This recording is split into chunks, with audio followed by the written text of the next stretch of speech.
Lori asked, "You don't believe in the boogeyman?"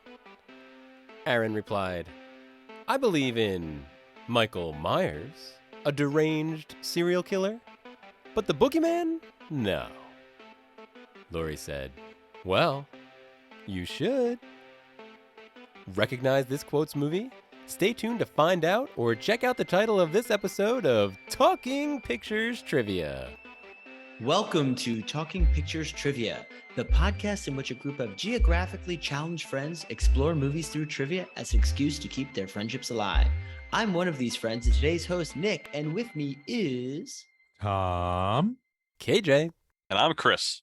Today we're departing from our regularly scheduled programming to deliver you a rapid-fire format borrowed from our Talking TV Trivia subseries.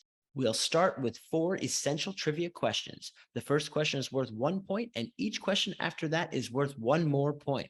Then we'll follow it up with a theme discussion, this week being homages to the 1978 original movie. Tom, tell us about today's movie. Walking up to theaters in 2018, we would have had to choose between Bad Times at the El Royale, Lady Gaga's A Star is Born, First Man, Goosebumps 2, Bohemian Rhapsody, and today's movie, Halloween. Chris will be our questionnaire today. Chris, what is Halloween all about? This movie, Halloween 2018, takes place 40 years after the original babysitter murders.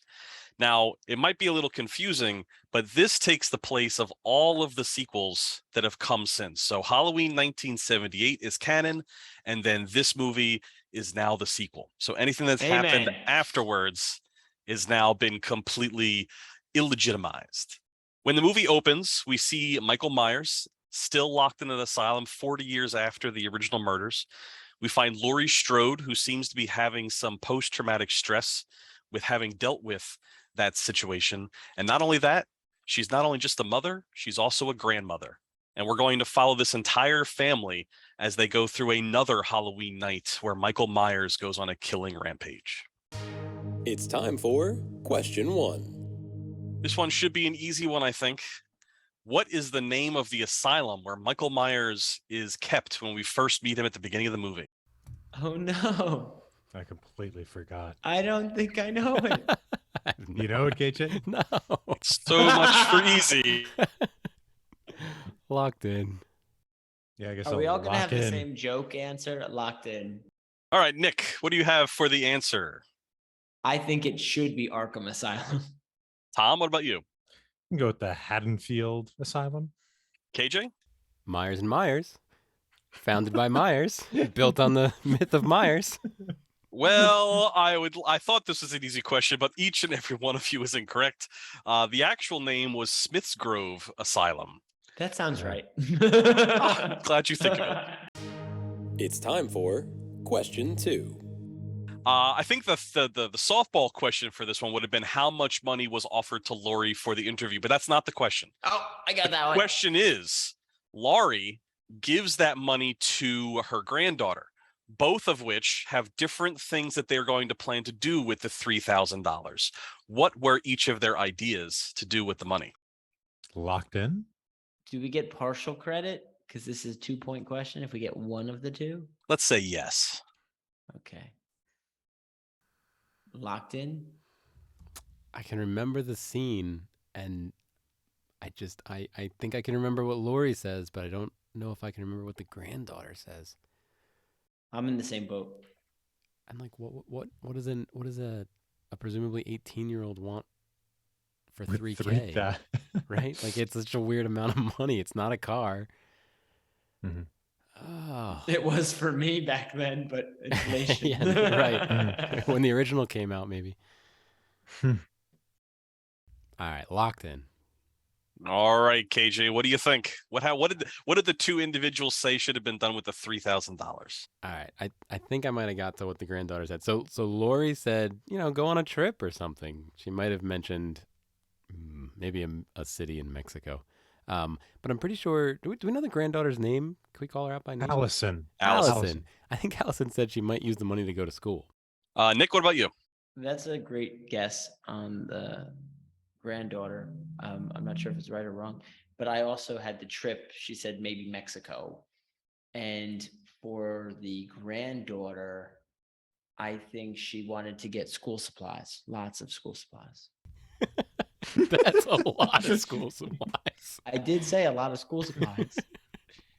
All right, Tom, wrap us up. What did the Uh, two of them want to do with the 3K? Go somewhere, maybe Mexico, and then Allison says, "I'll use it for college." Oh, All right, I'm going to give 2 points to Tom. I'm going to give 2 points to KJ, but Nick, unfortunately, school supplies is early play, so I'm only going to give you the 1 point. that's fair. that one. That's fair. Unless right. that's one college textbook. It could. That's That probably would like half a be- college textbook. That's But- clearly where I was going. That is a lot of school supplies. Hmm. All right. So at the end of two questions, KJ and Tom are tied for 2, and Nick has 1. Let's go to question number 3. It's time for question 3. Moving towards the end of the movie, the climactic battle at the Strode compound, if you will, the seemingly inept husband of Karen, of the daughter, he ends up becoming one of the last victims of Michael Myers. How and what was he killed with? Locked in? Yeah, I'm gonna lock in too. I think I know it. I'm also going to lock in. All right, Nick, what do you got? I think the answer is Michael Myers. He strangled him until he died. Tom, what about you? Yeah, I had strangulation, but with a belt. I thought it was with a belt. And KJ, what about you? I think I got it wrong. I thought it was the penknife that he got from the new Lupus. Lupus? Is it not Loomis. Lupus? Loomis. It's never Loomis. Lupus.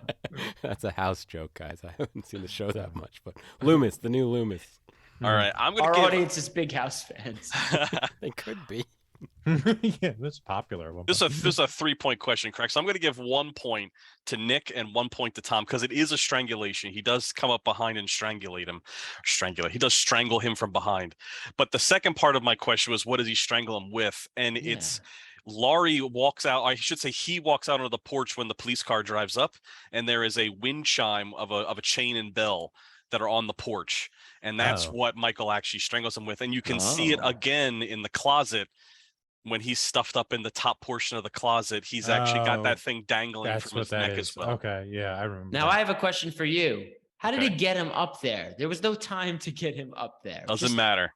Doesn't okay, matter. Okay, it's one of those moments. Okay. It's time for question 4.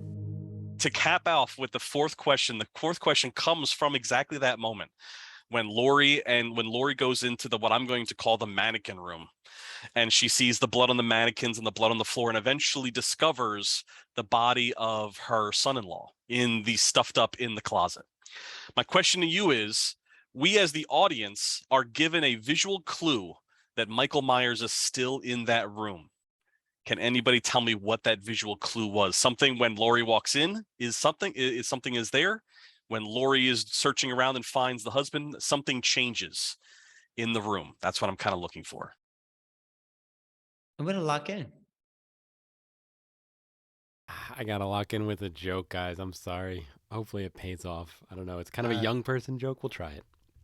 I'll lock in too, though I'm not sure. All right, Tom, what do you got? I'm gonna say a mannequin moves. Okay. What about you, KJ? So you had said there was two clues when she first walks in and then later on. The first clue, one of the mannequins is kind of in a flossing position. Flossing's a dance not from Fortnite, but I think Katy Perry made it famous on one of the late night shows. Anyway, it starts flossing, but then that same mannequin later on is in a dab position, and Mike Myers positions all that to reference. Can pop you culture. start calling him Michael Myers? I have trouble with this very familiar Mike Myers. Oh, behave, yeah, baby. Sure. And Nick, what about you? What do you think? They cut to the balcony and like the window scene. There's like a balcony with blinds, and something changes there. I don't know if it was open and then it was closed, or one of the blinds, but something to do with that balcony area with the window. Or I guess it's not a window. So All Open. right. So once again, I don't think anybody got the answer right off the bat, but I'm going to give 1 point to Tom, and I'm also going to give 1 point to KJ because his is actually closer than Nick's. Oh But when Lori first walks into the room, she notices the blood on the mannequin. She notices the blood going into the closet. She also notices that mannequin, one of the mannequins, one closest to the door, has their hand raised. And then as she opens the closet, the second closet door to find if Michael Myers is hiding in the closet, a la 1978, the mannequin's hand is actually all the way down at its side. And it's as if Michael Myers has moved the mannequin even after, like as he's trying to hide behind them, he's moved the mannequin in his wake.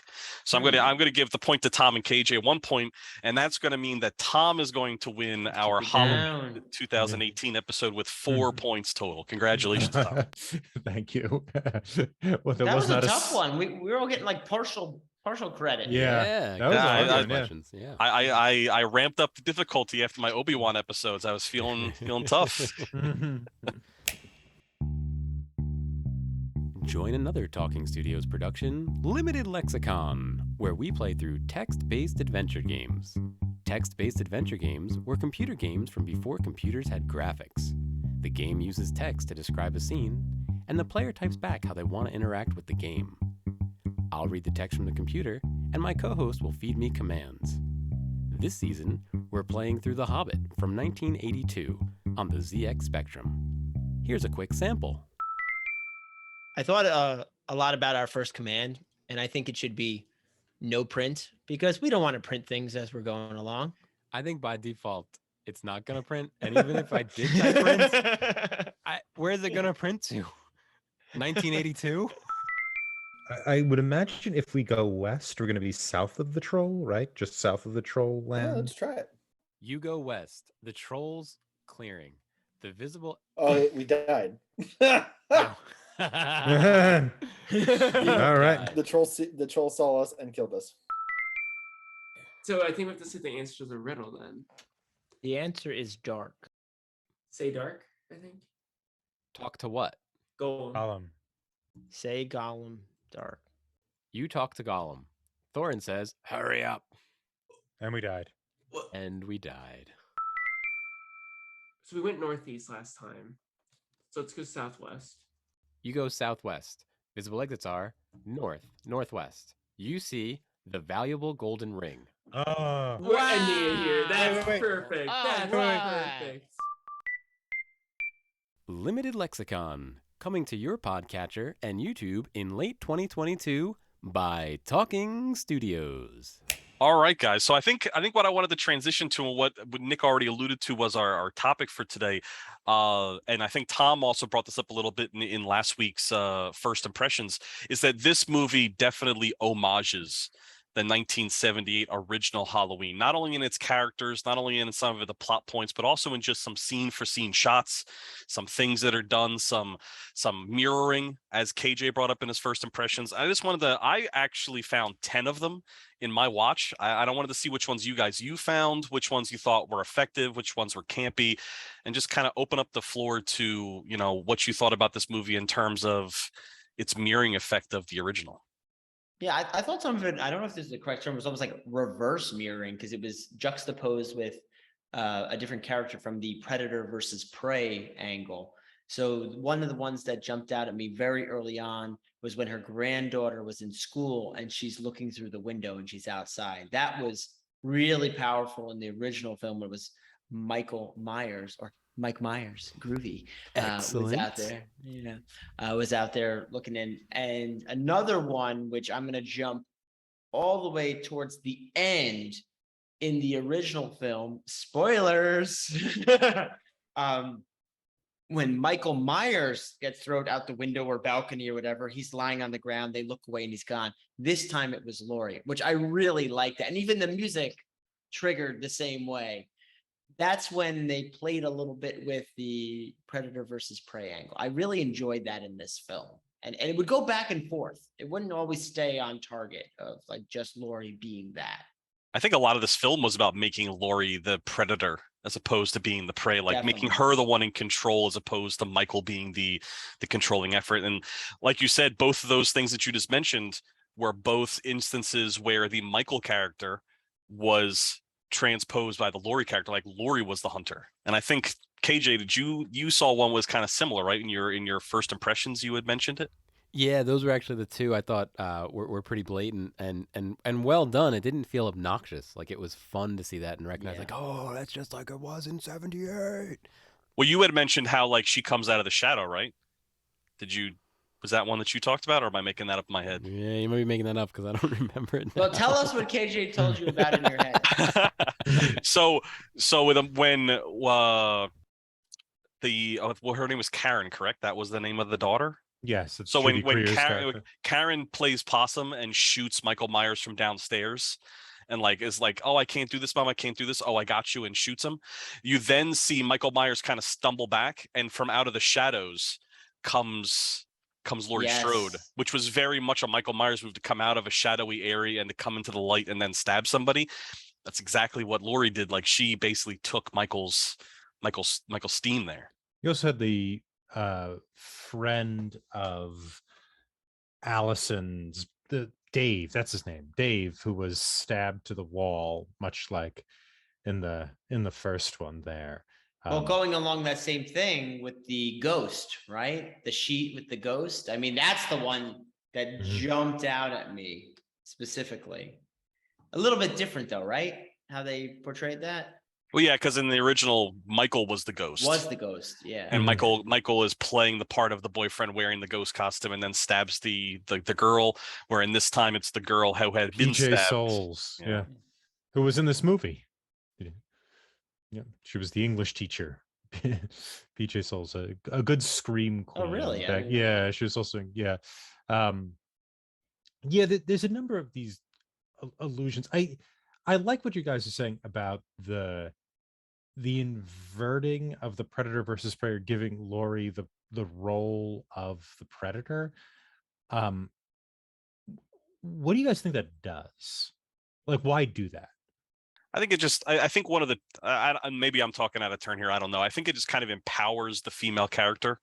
I mean, we always have the final girl kind of thing, but it's always like at the end they get their power. I feel like this one was Laurie had the power the entire time. And even though she's presented as being a little bit broken, she's also very much prepared and she's very much ready to look evil in the eye that's possibly there, and she's willing to protect her family. She's willing to tell them how to protect themselves. So I think it kind of just changes the dynamic a little bit to make the feed, like to empower the female character a little bit more. I also felt that there were scenes, and this is going to be weird to say, that humanized Michael Myers. So in the earlier ones, and I know we don't count all the others, he is just an unstoppable force, demonic, maybe not even human. But there were scenes here where like he did get knocked out. He lost the hand. He did bleed.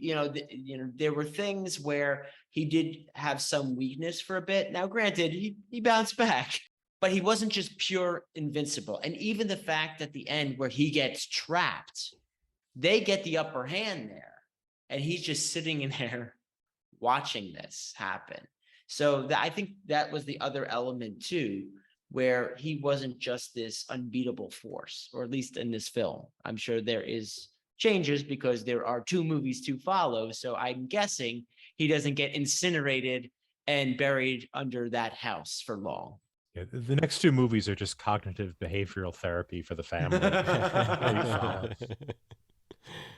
It also allows them to replay a very similar movie now with adequate people attacking back. You get to reintroduce similar scenes, but what happened if people knew this was coming and were prepared? How would this unstoppable force get some pot shots? Think about this, though. It took her 40 years of planning to even have a chance at fighting and defeating Michael Myers. I mean, that's crazy. This has been pretty helpful for me, this talk, just because when I watch it, like a lot of the sort of illusion network that's going on here is sort of like you're watching both movies sort of simultaneously, right? That's how an illusion works. It ties back to the original, and so the original lives again in the new media, whatever it is. And there's reasons for doing this. You could do this to memorialize the thing. You could do it to critique it, right?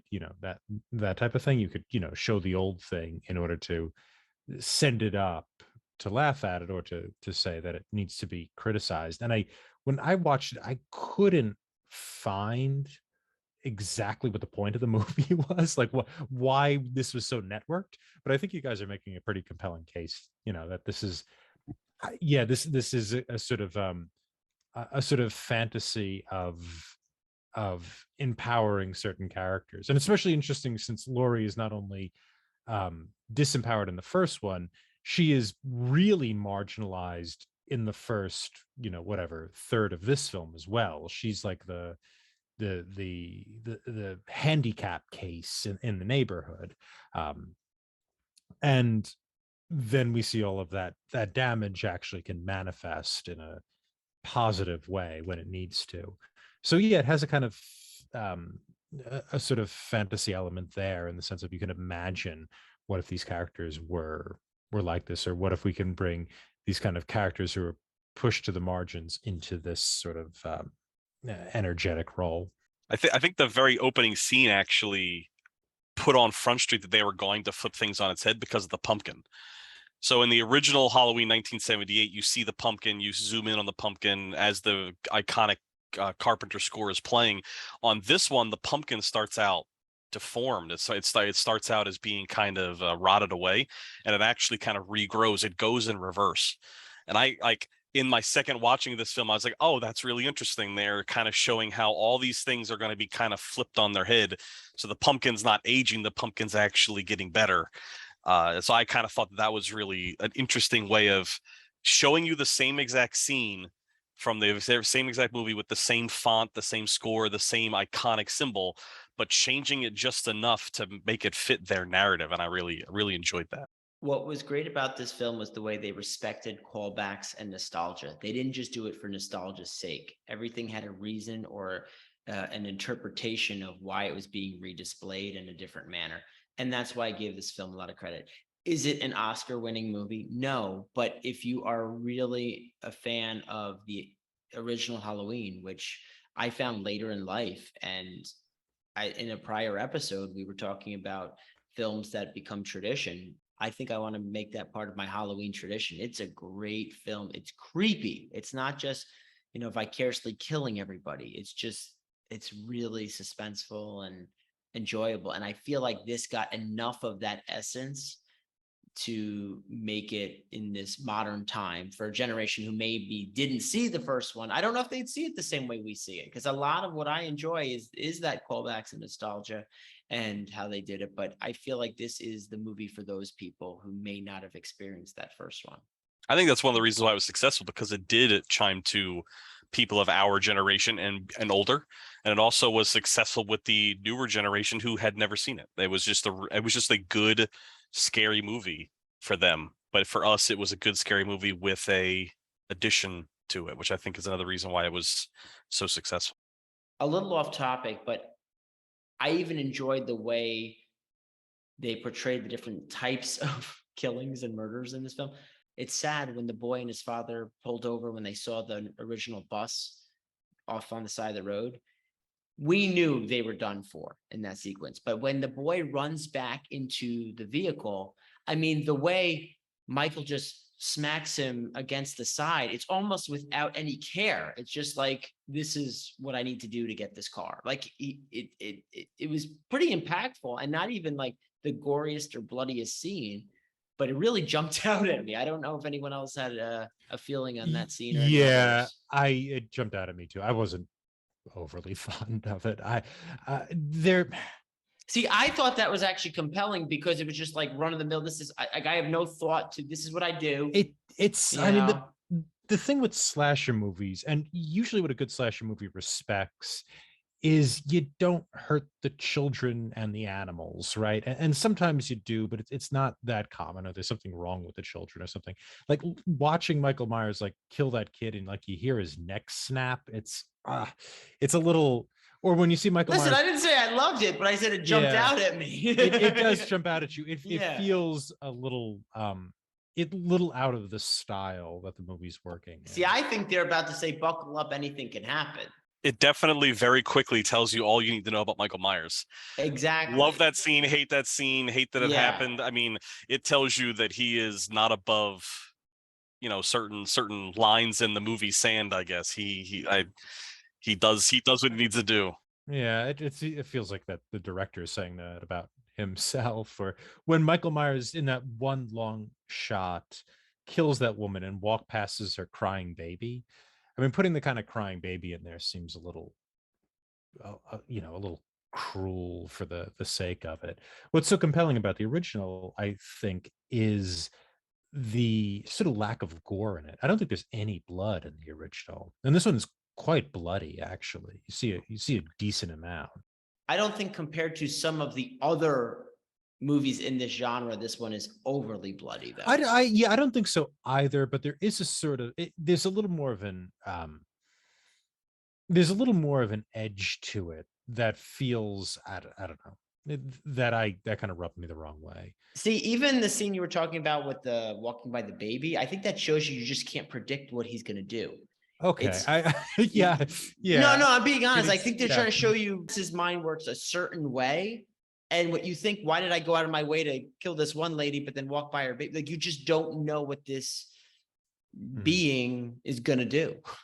I do think that the director and the writers made questionable ideas with like where they put things, and like the crying baby was a little out of place to me. I do believe, because if you're going to have him hurt the kid in the truck, and then it doesn't make a lot of sense. I agree, but at the same time, I do think we have to put this in the perspective of when this movie is coming out. This is coming out in the era of the Purge movies. So like we can't just take true. this and compare it to 78, because in 1978 that was a brand new thing that Carpenter came out with. So when you're trying to compare the movie in 78 and its blood level to the movie of this and its blood level and the violence in it, you can't take those two out of a vacuum. Like, we live in a world where horror movies in the 2020s are like Purge level, like really dark, really, really sinister movies. So I think in the grand cosmos of modern horror, it's not overly bloody, although it does have some kind of crazy gnarly kills.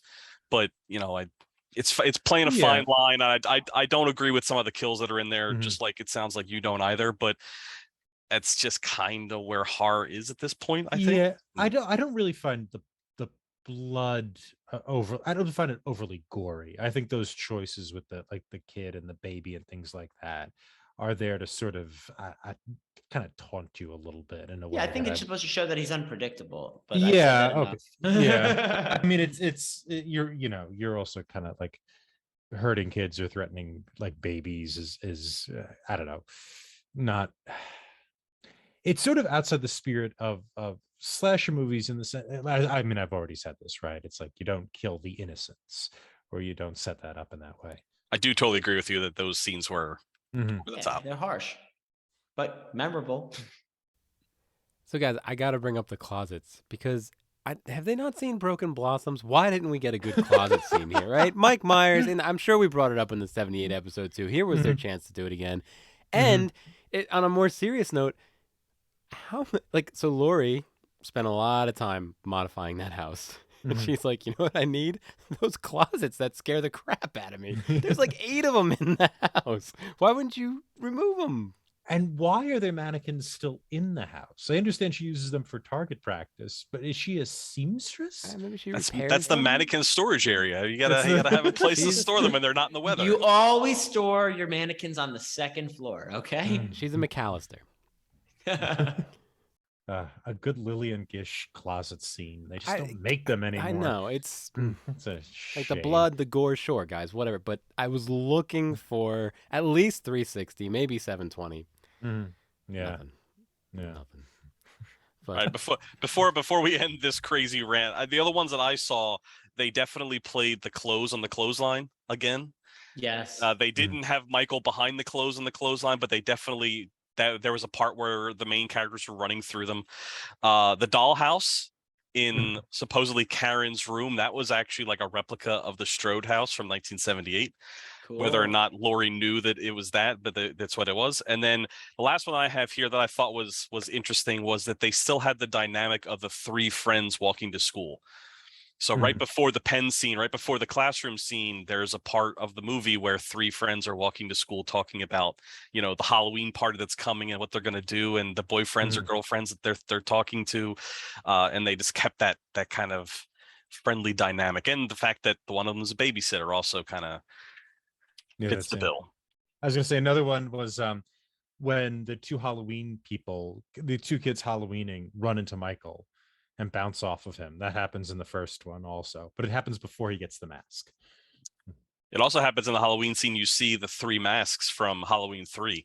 Oh, some of the kids are good. actually wearing the Shamrock hat, the Shamrock masks. Yeah, Halloween 3. Earlier today, we were on a text chain talking about the sequels and where things fit in and all that, because I hadn't finished the movie.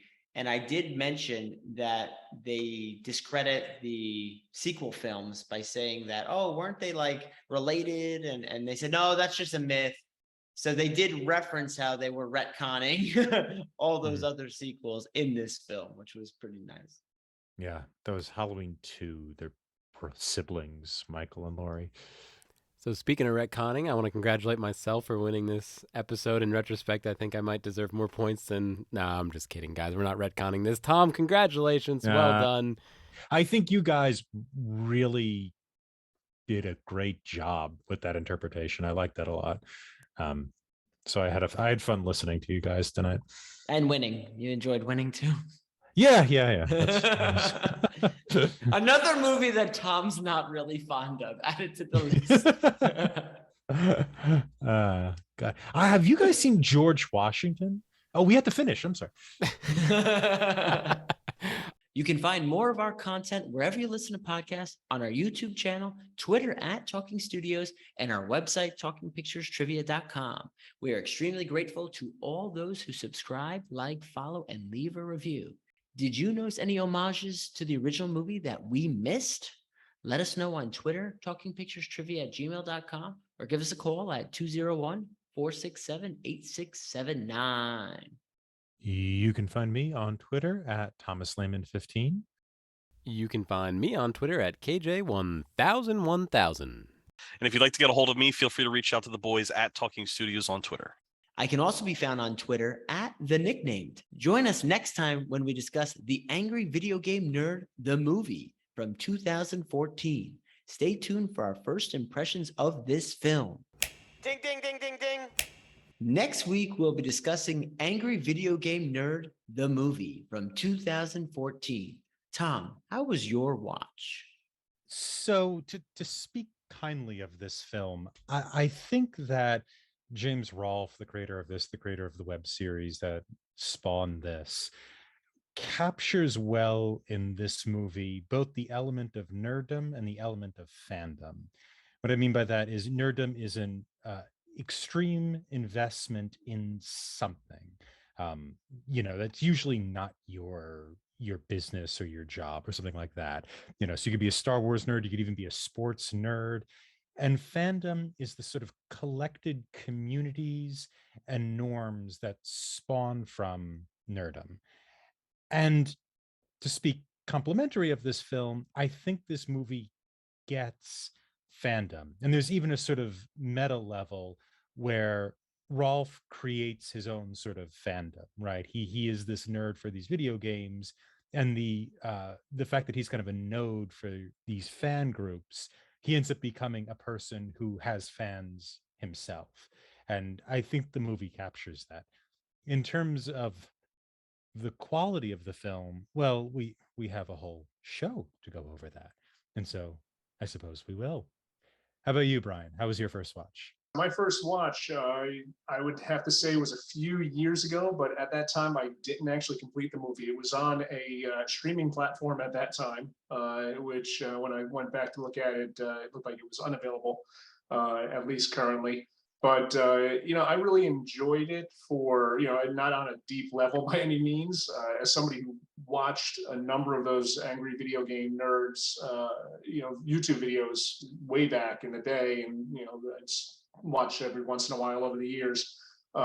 It was cool to see how he kind of turned his franchise into a movie with developing a lot of different characters, which you never would have seen in any sort of YouTube video of it. I was, not that I have a background in movie and production and everything, but I thought it was actually pretty good production for the budget that it looked like was stated for the flick. I could definitely watch it a number of times in the right state of mind.